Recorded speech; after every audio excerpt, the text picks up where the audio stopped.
il a dit que il les a traités entre guillemets de gouffaniers. Non,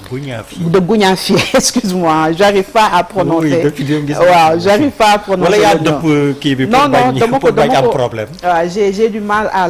le prononcer. Ma gis tout à l'heure moom bi muy wax ni mu doon waxee ci protocole bi parce que foofu laa bëgg d'abord taxaw. Ma gis tout à l'heure une contribution d'une dame qui s'appelle Néné Koumba, si je ne m'abuse,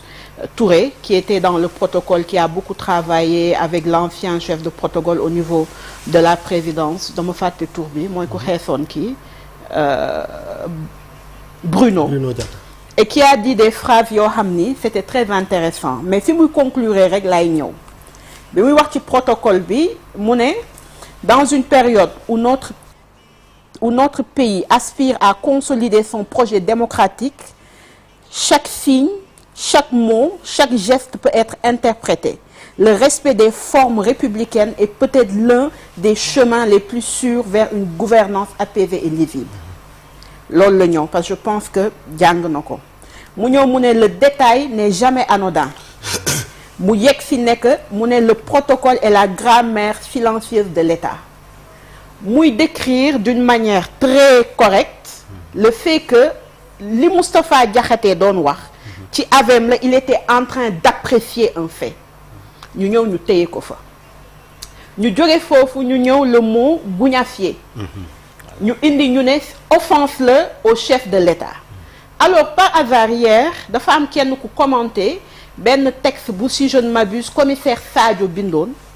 qui avait été arrêté pour offense au chef de l'État. L'actuel Premier ministre republiait ce même texte-là def ci page am ne l'article 80 est une hérésie juridique que dañ ko fi war a jëlee et que quiconque ne peut pas en réalité dékku ay critiques mënoo nekk chef de quartier wala je pense que la phrase elle est très longue jàppuma ko bi ma liree texte commissaire Sadio bi qui traitait l'ancien président de la République de minable. C'est des mots ñu jéggal ma ci mots yi may utiliser. Donc vous êtes un accident. Il a utilisé des mots yoo xam ni man aujourd'hui sama yar duma may ma koy répéter. Des mots très durs envers un ancien président de la République, en l'occurrence le président Macky Sall. L'actuel PM aujourd'hui republié ko ci page am ba pare yokku ci le commentaire en disant que booy diriger da ngay mën a dékku tey gougnafier bi nga xam ne boo duggee ci Google bi nga tapé ko di xool la définition on te dit bon à rien on te dit que la signification c'est rustre etc. te bi ma seetaanee vidéo bi il a dit ce mot-là en passant mais je me dis entre traiter quelqu'un de minable d'accident des insultes yoo xam ne le texte j'aurais pu le lire mais c'est un texte très long ñooñu tey ñoo yeewu tey naan ñu le président de la République dañ ko war a ormal c'est une institution mais tous les présidents de la République ont toujours été des institutions te ont toujours eu lu ñu leen war a tegal en termes de respect c'est ce même PM qui avait traité Macky Sall de lâche ma tuggaat doon xool bi nga xam ni celui que j'appelle souvent le fuyard bi muy daw dañ ko waxoon ni que il avait offensé le chef de l'État Macky Sall bi muy daw di dem di làkkatu nu ñu koy waxee te Mali ou sur sa page Facebook bi muy justifier le fait qu'il devait être un exilé da doon wax ni que personne ne nous empêchera de nous taire et qu'ils ont le droit en tant que des patriotes de se faire entendre et de faire valoir leurs droits en tant que citoyens. Pourquoi may rappeler loolu yëpp parce que dama gëm ni te ci li ñu dund ñun dans l'histoire politique du Sénégal Sénégal fait partie des pays yoo xam ne nous nous sommes toujours battus pour nos libertés de manière générale mais pour la liberté d'expression en manière particulière les porteurs de pancartes bi ñu fi nekkee DER c'était dans les années su ma juumul dans les années 60 bi De Gaulle di ñëw mais ils se sont 59 etc. Ils et elles se sont battus pour leur liberté d'expression téye seen ay pancartes nous voulons l'indépendance. Les gens qui ont été dans la clandestinité se sont battus pour leur liberté mais aussi pour leur liberté d'expression. Il y a des gens yoo xam dañ leen doon jàpp simplement parce que dañu doon distribuer ay tracts. Je connais tonton Jean-Charles que tu connais Malal. Oui. Tonton Charles Gueye qui a été exilé 10 ans, qui a été torturé. Pourquoi? Parce que dañ leen jàppoon ci ay distribution de tract qui était une forme d'expression à nu ñu koy waxeetee période boobu. tey ñu ñëw ñu ne ñu l'article 80 non nekkatul article 80 article 254 la non waruñu ko dindi parce que dañu war a warmaal le président de la République. Moi je pense que képp kuy citoyen sénégalais dañ la war a warmaal. képp kuy citoyen képp koo xam ni juddoo nga fi dañ la war a jox cër et pourtant ñiy toog naan warmaal leen ma ñoom ñoo def un texte traitant une partie de la population sénégalaise de résidus parce qu'ils n'ont pas cette même vision des choses là. Et je me demande kon aujourd'hui est-ce qu'il est important d'offenser ma ñëw ma wax lu ma neex Bouba mais parce que man maay Aïda j'ai un titre politique Bouba warul tontu. Et li ma gën a metti mooy moi j'avais pensé que ñi nga xam ne on a arrêté plus de 2000 jeunes hommes et femmes simplement parce qu'ils ont eu à faire des posts sur Facebook, simplement parce qu'ils ont eu à donner leur avis, simplement parce qu'ils ont eu à être contre une politique qu'ils jugeaient ne pas être la politique bi nga xam ni moo leen dala ñu jàppale ñu tëj leen ñi nga xam ni dañu exilé woon mais amoon na fi mafia kàcc mais amoon na fi Xalaat TV mais amoon na fi mais ñooñu tey ñooy ñëw naa ñu noonu l'article 80 dañ ko war a ou bien l'article 54 dañ ko war a maintenir 254 parce que dañu war a warmal le chef de l'État alors que lépp loo xam ne en termes de ñàkk warma en termes de discours tellement violent je pense que waxuma ci ñoom lu juddoo de mais am na luñ ci joué et jusqu'à présent sur les réseaux sociaux ils sont en train de continuer donc je ne comprends pas ñu ñëw ci le dialogue où nous avons noté que cette commission a été la commission à avoir le moins de consensus 26% parce que ñoom dañu téye jàpp ni que li nga xam ni dañu ne woon c'est une hérésie juridique non dootu fi dañ parce que simplement tey ñun ñoo téye nguur gi non dootu fi dañ parce que président dañ ko war a wormaal non dootu fi dañ parce que aujourd'hui ñun ay kilifa lañu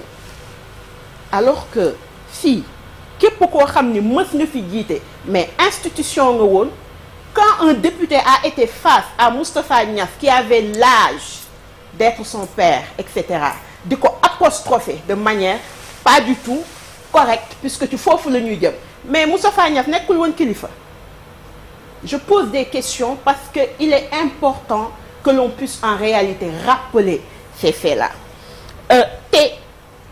dafa mel ni dañu fi bëgg indil benn police de la pensée et le peuple sénégalais ne peut pas l'accepter. Je ne défends pas la personne de Moustapha Diakhaté, je ne défends pas la personne de Abdou Nguer, mais nous défendons les principes yi nga xam ni tey avant que APR di nekk au pouvoir dañ doon wax ni il faut éradiquer l'article 80 l'article 254 quelle que soit la nomination c'est le contenu dañ ko fi war a dindi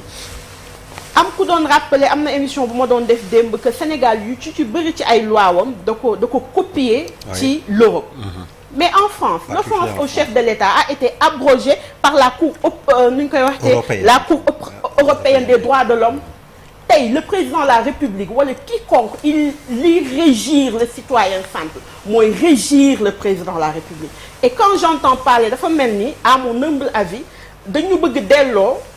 ci temps wu Lat Joor yeeg Alboury yeeg ou da nga war a sujjoot du da nga ko war a non orma bi na ko ku ci nekk jox sa morom tey ki ñu jàpp mu taxaw devant au vu et au su de tout le monde saaga ndey yi mu def à une partie de la population je ne pense pas que Moustapha Diakhaté def na ko ñu defal ko une nu ñu koy waxeetee un certificat médical de complaisance disant que dof le juge bi ne du dof ki saaga ndey une partie de la population premier ministre bi ci boppam dem seeti ko genre di dëggal ni ko moom li mu war a def loolu la moi en tant que citoyenne je me suis sentie lésée docteur Diallo bi ñuy gis di seetaan ci télé yi chaque jour mu saaga nit ñi l'actuel député bi nga xam ne moo ne woon la dernière fois que dallu le président de l'Assemblée nationale moo gën ñenn ñi toogoon na télé ne koo képp koo xam ne ànduloog parce que sa ndey liggéeyul je m'excuse d'utiliser ces mots mais loolu amul insulte bu ko gën a grave wala ñoom ils sont lu leen neex def ñeneen ñi dañ leen di régir le plus grand les plus insultes yi gën a rëy yi nga xam ni ñun moom la ñuy dund mais c'est les wax-waxeet chaque jour avec wax-waxeet bu bees sur l'article 80 l'article 254 nous sommes en train de faire face à un wax-waxeet c'est le wax-waxeet dafa dem ba fu sori mooy léegi yamatul ci président de la République on nous dit une personne partageant en réalité les mêmes charges que le chef de l'État gis nga DER dañu ne j'avais lu un de leurs membres dire le gougnafier bi Moustapha Diakhaté wax ku ci nekk naka essayer wax sa waajur ndax dina la neex ma leen di delloo ni que le résidu bu ñu wax ku ci nekk tamit na ko essayer wax sa waajur ndax dina la neex parce que saaga benn neexul donc dañu assainir ci politique bi mais le plus important à mon humble avis c'est de faire en sorte que la police mën a am beneen yitte que di toog di xool sémantique beeg grammaire bi ndax def na ci point wala di wuti Larousse ak yeneen dictionnaire yi pour xool les définitions de ces mots parce que je suis sûre et certaine que gougnafier bi nga xam ni j'ai du mal à le prononcer il a fallu que l'on arrête Moustapha Diakhaté pour que la majorité de la population sénégalaise puisse savoir la signification même de ce mot-là donc à la limite ñi ngi dund chômage ñi ngi dund l'insécurité man veyu tabaski dañ ma tafu veyu tabaski gis naa ñu bëri ñoo xam ni dañ leen agressé nit ñaa ngi dund les féminicides qui sont là les 80 personnes qui ont été tuées lors des manifestations avant 2024 les 14 personnes qui ont été tuées avec Mamadou Diop lors du M23 où sont ces enquêtes-là police amul beneen liggéey bu mu war a def lu dul di toog di xool kii naka la bindee ndax le mot là et cetera je trouve que on est à un recul démocratique et je ne m'attendais pas à ça avec l'avènement du PASTEF au pouvoir et je le dis en toute sincérité mais li gën a doy waar mooy nous n'accepterons pas que ñoom ñu ñuy museler comme ñoom ni ñu nanguwul woon nit ñi di leen museler parce que nous sommes dans un pays de droit je ne dis pas et je n'excuse pas et je n'explique pas quel que soit le type d'insulte bu nit ñi di def mais nañu def en sorte que en réalité que les lois puissent être pour tous et pour toutes moo tax am na benn slogan bu ñu wax naan nañuy wax ci dëgg ñu dëggu pour ñu mën a dëggal parce que li ñu fiy def nii c'est une loi deux poids deux mesures Azura mi ñu génnee la dernière fois mu nekk di tagg ak di wax ñu ko may ay ñetti abdog et cetera il a Moustapha Diakhaté et les autres ont le même droit que lui et j'ai comme l'impression qu'aujourd'hui nous pensons que nous avons deux Sénégal mu wax ni nous avons un président de la République qui est très impartial mais d'ailleurs j'ai été très choquée de voir que sur le programme du président de la République du Sénégal quand il dit je reçois les élus du Nord je n'ai aucun problème sur ça il dit je reçois les députés de l'Axe Nord je n'ai aucun problème sur ça mais il dit que moom bokkatul PASTEF il n'est plus membre de PASTEF et sur sa tournée ñu ne ñu il reçoit les membres de PASTEF et les autres citoyens sénégalais qui font partie des autres nu ñu koy waxte des autres entités est-ce que c'est ça la rupture que nous avons voulu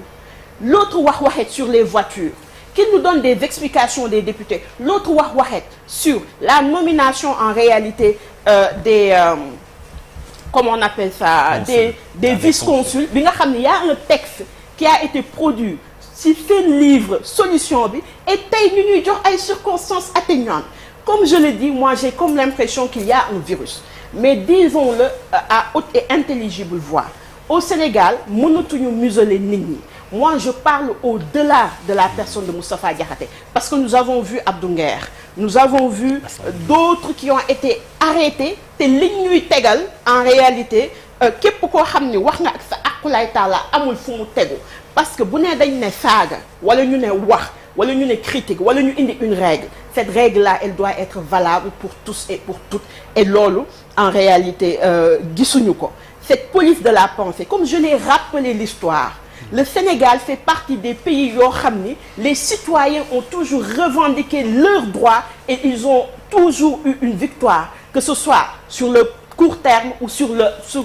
ñu koy waxee long terme dañu xeex ba mën a am aujourd'hui liñ fiy toogee ñun ñëpp di mën a wax donc loolu bu ñu ko dindil tey naan ñu le président de la République est notre président à nous tous et à nous toutes donc war ma bi ñu koy war a jox moom nañu ko delloo beneen bi mooy le discours que j'entends depuis ces derniers temps le président et au service. C'est un pouvoir que le peuple lui a délégué. Cette propension de nous dire etc. nañ ko sujjootal ak yooyu mënul dem. On lui doit du respect, il nous doit du respect. Et ce respect-là doit aller de part et d'autre. Man loolu lay xaar. Donc aujourd'hui, je suis très choquée, très malheureuse et déçue de voir que le 13 juin 2025 ñu ngi fiy toogaat di wax pour les questions de liberté d'expression, pour les questions de liberté individuelle, alors que yaakaaroon nañ ni depuis 2011 dépassé nañ ko, ñu bañ ko dépassé 2011 un nouveau gouvernement ñëw ñu amaat les mêmes tâtonnements. Et ça véritablement je ne pense pas que c'est pour la survie de la démocratie, parce qu'une vraie démocratie c'est une opposition très forte, un pouvoir régalien, mais le tout dans le respect des droits et des uns et des autres. Te loolu gisaguñ ko. Imam, est-ce que affaire bi commencé wul déjà empiéter ci xutba bi sax deuxième partie xutba imam yeeg oustaz yi li nga dégg